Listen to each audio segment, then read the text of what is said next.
Hello Brovers, video kali ini merupakan bocoran langsung mengenai Spider-Man 4 yang katanya sih memang bakalan diumumin dalam waktu dekat ini judulnya. Makanya bocorlah nih judulnya. Tentu saja bocorannya berasal dari My Time to Shine Hello karena ya kiblat gue ke arah sono terus gitu ya.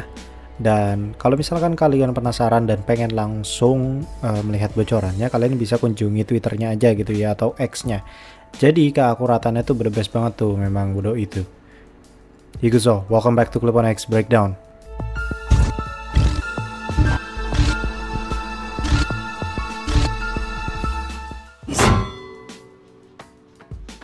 Pernyataan ini diposting oleh My Time to Shine Hello terkait judul dari Spider-Man 4 yaitu Spider-Man King in Black. Untuk itu kita bakal telusuri terkait dengan apa yang dimaksud dengan King in Black. Jika mengacu pada komik sebenarnya King in Black ini masuknya ke arah Null Saga ya, jadi ini tentang Null. Tapi kalau misalkan ternyata ngambil judulnya doang King in Black, yang dimana ternyata Kingnya itu adalah Kingpin, in Blacknya itu mungkin adalah organisasi hitam atau kriminal hitam yang ada di kota New York, itu bisa jadi juga. Tapi intinya ini kita berdasarkan komik dulu. Oke, King in Black adalah sebuah event crossover yang diterbitkan oleh Marvel Comics pada tahun 2020. Jadi, King in Black ini masih jadi salah satu komik crossover yang cukup baru, bahkan setelah Endgame adanya.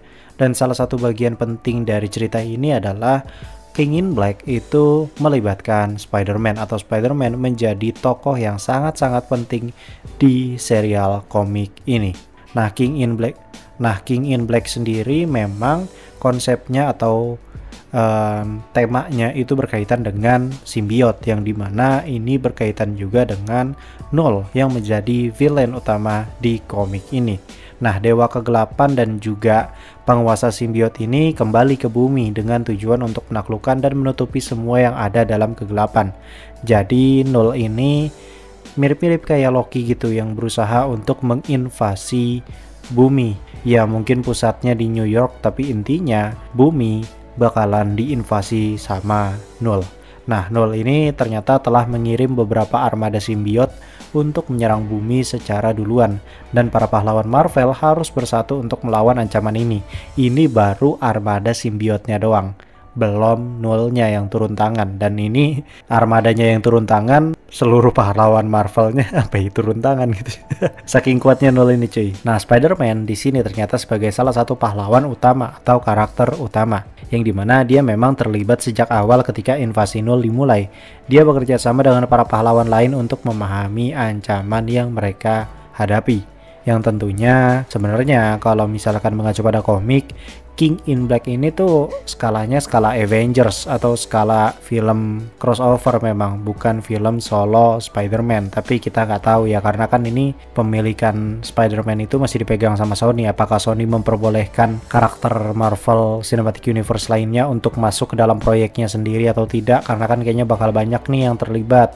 Gua nggak tahu dah tuh, karena kan kalian tahu lah ya, berantem mulu tuh berdua. Dan di sini Spider-Man memang memiliki hubungan yang cukup ribet dengan Venom, karena memang Venom ini adalah musuhnya Spider-Man. Dan kehadiran Venom ternyata memberikan perspektif yang unik dalam pertempuran melawan Null. Tentu saja hal ini menjadi korelasi antara Tom Holland yang melakukan secret shooting dan juga Tom Hardy yang tiba-tiba melakukan reshoot Venom 3 di New York. Ya, ini jaraknya deketan banget antara Tom Holland tiba-tiba syuting secara rahasia dan ketahuan gitu ya, karena dia posting sendiri, anjir daglok emang tuh orang. Kemudian Tom Hardy, yang kalau Tom Hardy memang ketahuan gitu ya, karena dia syutingnya beneran di New York dan itu reshoot gitu ya. Jadi setelah filmnya jadi, dia ternyata syuting lagi untuk Venom 3 ini, yang tentu saja New York itu kan adalah tempat Peter berada.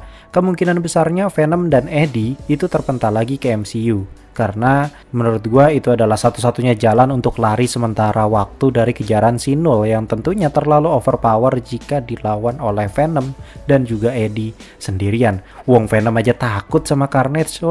Ngelihat Carnage, anjir, that's the right one kan gitu. Jadi kan sudah sudah menggambarkan bahwa Venom tuh memang ya bukan apa-apa kalau dibandingkan Null gitu ya. Itu cuma setitik jari doang si Venom ini gitu. yang dimana Null ini memang udah di atas level dewa, bahkan ya walaupun disebutnya sebagai God of Symbiote, tapi dia memang di atas level dewa karena dia pernah memenggal kepalanya Celestial. Gelo nggak sih kalau di komik dia menggal kepala Celestial? Oh iya, banyak juga yang merumorkan bahwa ternyata Norman Reedus tidak menjadi Null. Yang menjadi Null ternyata adalah Andy Serkis atau biasa kita kenal dengan nama Caesar. Caesar inian, Raja Paguyuban Primata Suram. Nah, selama konflik King in Black ini, Spider-Man harus menghadapi ketakutan dan trauma terkait dengan simbiote karena memang sebelumnya kalau mengacu pada komik, timeline King in Black ini setelah Spider-Man itu terjangkit dengan simbiote. Namun masalahnya adalah di sini Spider-Man versi Tom itu belum pernah kena simbiote. Itu artinya traumanya itu kayaknya bakal dikaitkan dengan keselamatan orang terdekatnya. Walaupun semua orang sudah lupa dengannya, tapi gue yakin rasa khawatir itu semakin muncul dan menghantui dia. Karena yang mau diinvasi oleh Null itu sebumi-buminya gitu cuy. Satu planet anjir mau diinvasi sama si Null ini. Oh ya, di komik King in Black ini Spider-Man memang bekerja sama dengan banyak pahlawan Marvel lainnya seperti Iron Man, Captain Marvel, dan banyak lagi. Intinya upayanya itu cuma satu, yaitu melawan pasukan simbiote. Ingat, baru pasukan loh, mereka udah turun tangan semua, udah sekuat tenaga gitu ya cuy, baru pasukannya doang. Dalam cerita ini Spider-Man dan para pahlawan lainnya harus menghadapi Null secara langsung. Jadi ada momen dimana Spider-Man itu ketemu Null lah, dan di sini momen-momen yang cukup menegangkan dan menunjukkan kekuatan dan keberanian dari Spider-Man dalam menghadapi ancaman yang jauh lebih besar dari dirinya sendiri. Karena tentunya Null ini sudah berada di atas level dewa, dan banyak yang mengklaim bahwa Null adalah salah satu villain terkuat dan tentunya jadi sosok dewa paling ditakuti. Bahkan bentuk God of Shadow yang dibuat ala-ala MCU sebagai origin story dari Gore the God Butcher itu membuat Zeus takut, padahal cuman God of Shadow atau pedang Necro Sword kalau nggak salah namanya, yang dimana Necro Sword aja itu ditakutin sama Zeus, baru Necro Sword-nya doang, belum Null-nya. Dan itu Null-nya kan kalau di MCU ya versi KW ya, karena cuman versi God of Shadow, bukan God of Symbiote. Apalagi Null yang benar-benar Null, yang Daryl yang turun tangan gitu, pasti kocar-kacir tuh semua dewa. Di sini dalam menghadapi ancaman yang luar biasa, Spider-Man juga mengalami perkembangan karakter. Dia harus mengatasi ketakutan dan keraguannya karena tentunya lawannya itu dewa, serta belajar untuk mempercayai diri sendiri dan orang lain di sekelilingnya. Intinya gitu. Dan tentunya ini bakal bisa dibikin relate dengan Peter Tom yang baru aja struggle. Tapi kan kayak, masa baru mulai udah struggle-nya kayak gini, kayaknya harus dikasih quarter life crisis dulu, kayak harus dikasih lihat dia kuliah pontang-panting dan lain segala macam, kayaknya harus diliatin seperti itu. Bahkan menurut gua kayaknya nggak cocok kalau misalkan King in Black ini menjadi film pertama dari trilogi berikutnya Spider-Man Tom, karena menurut gua Spider-Man Tom itu harus down to earth dulu. Di sini juga kita bakal diliatin bahwa nanti Spider-Man itu bakalan pakai armor cuy. Jadi bukan Iron Spider kayak ala-ala Tony Stark-nya gitu, bukan. Ini beda. Spider-Man ini bakalan pakai armornya Null atau armor kerajaan atau armor prajurit Null. Dalam beberapa bagian cerita di komik ini, karakter-karakter yang terpengaruh oleh Null dapat menggunakan kekuatan simbiote untuk meningkatkan kemampuan mereka. Nah, ternyata Spider-Man yang sering berinteraksi dengan simbiote atau Venom gitu ya, dia tuh ternyata memiliki potensi untuk mengambil alih atau memanfaatkan kekuatan ini. Tapi sebenarnya di sini adalah Tom Holland itu nggak pernah kena simbiote gitu. Jadi Spider-Man versi Tom itu ada kemungkinan kalau dia tuh nggak sinkron dengan armornya Null karena dia sendiri tidak pernah kena simbiote. Satu-satunya Spider-Man yang pernah kena simbiote cuma satu, Tobey Maguire. Nah, masalahnya Tobey Maguire kan udah tuir, nggak mungkin dong judul Spider-Man King in Black ternyata berada di universe-nya Tobey.